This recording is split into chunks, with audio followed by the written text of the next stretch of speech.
Сәлем баршаңызға, каналыма қош келдіңіздер. Бүгін сіздермен аз ғана уақытыңызды алатын, өте жылдам дайын болатын печенье жасайтын боламыз.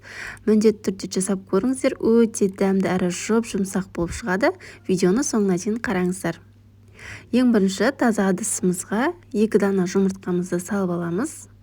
Оның үстінен қантты салып, венчиктің көмегімен қанты ерігенше жақсылап араластырып аламыз.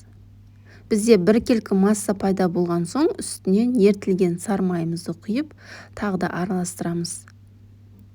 Содан соң қамыр қопсытқыш, яғни разрыхительді саламыз. Және де иленген ұнымыздың біраз бөлігін салып, ең әуелі лопатканың көмегімен жақсылап араластырамыз. Содан соң қалған ұнды салып, қамыр илейміз. Өте жұмсақ әрі өте әдемі қамыр дайын болады бізде.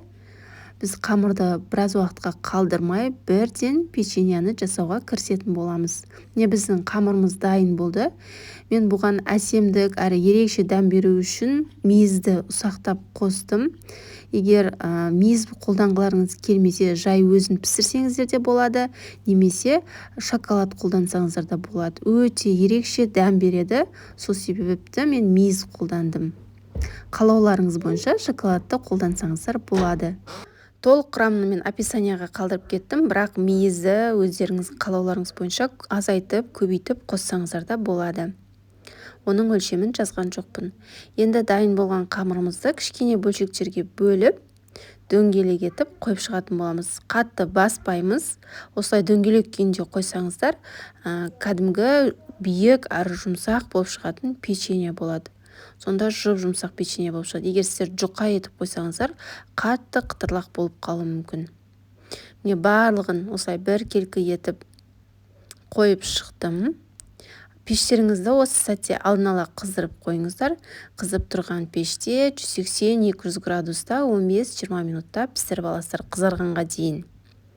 Достар, егер менің каналыма тіркелмеген болсаңыздар, каналыма тіркеліп, лайк басып, пікір қалдырып кетуді ұмытпаңыздар. Қазақша каналының дамуына үлес қоссаңыздар екен. Алдағы уақытта сіздерге оңай, қолжетімді әрі керемет рецепттермен бөлісетін боламын.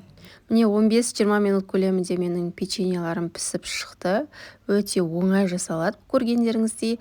Әрі өте дәмді болып шығады. Міндетті түрде отбасыңызға жасап қуантыңыздар. Балаларыңызға да ұнайтынына сенімдімін.